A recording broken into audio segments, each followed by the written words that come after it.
As we prepare for 2026, one political contest we will be keeping a very close eye on is the race for Texas Attorney General. That's all because for the first time in more than a decade, there will be an opening in the statewide office. Eye on Politics reporter Jack Fink is in our newsroom with more on this race, Jack, and it's going to be a doozy. It's going to be very interesting to watch, Amelia. Ken Paxton is running for U.S. Senate and will leave the Attorney General's office at the end of his term at the end of next year. 7 candidates are running for the statewide office. They are State Senator Joan Huffman of Houston, State Senator Middleton of Galveston, former Assistant Attorney General for the Office of Legal Policy at the U.S. Justice Department, Reitz, and Central Texas Congressman Chip Roy. Those are the 4 Republicans. The most recent independent poll of the Republican primary is from the University of Houston and Texas Southern University back in October.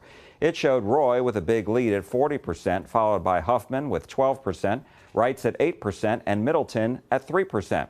We asked each of them various questions, including this: if the job of Attorney General changes if there's a Democrat in the White House. When Obama was President Biden, the state was more involved with filing suits against the federal government and so forth because of policies that we felt were hurting Texans. And if I felt there was a president who was, implementing policies that was bad for Texas, then, I would sue him as well.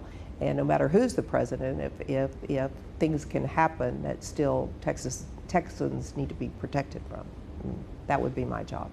We're the most exceptional state in America, period, the end.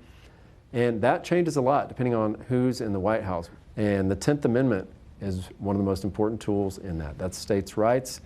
The federalism is supposed to work that way. It's how it's supposed to work.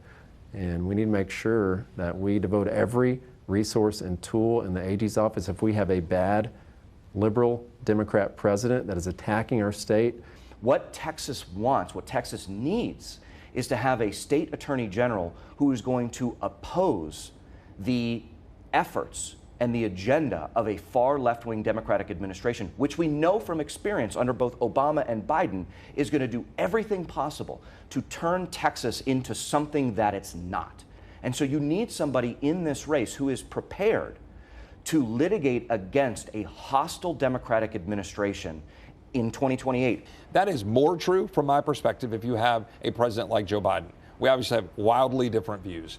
The current president is much more in line with our way of thinking in Texas. So there are fewer reasons you have to challenge the federal government, but you still do, by the way. There's still lawsuits, there are still things that go on where you've got to deal with legacy laws, legacy issues, defend the state of Texas, and it's important to do that. So that stays consistent. It's just a much greater effort when you've got a president that's at odds with your state. Okay, so those are the Republicans, and there are also 3 candidates running in the Democratic primary: attorney and former FBI agent Tony Box, former Galveston Mayor Joe Jaworski, and State Senator Nathan Johnson of Dallas. Now, we featured the Democratic candidates last week, and so this week we're going to be featuring more of our interviews with the Republican candidates for Attorney General on Eye on Politics, plus our discussion on the future of DART with 2 leaders who have coordinated meetings quietly behind the scenes for months between the transit agency and its 13 member cities as they work out their differences. So get your fix for Texas politics. Watch Eye on Politics at 7:30 Sunday morning here on CBS News Texas, on air and on the stream. Stay informed, and we'll see you then. Amelia. So this all means, Jack, you will be very busy next year in 2026. Very busy. Oh, you bet. Okay, we'll be ready for it. Thank you.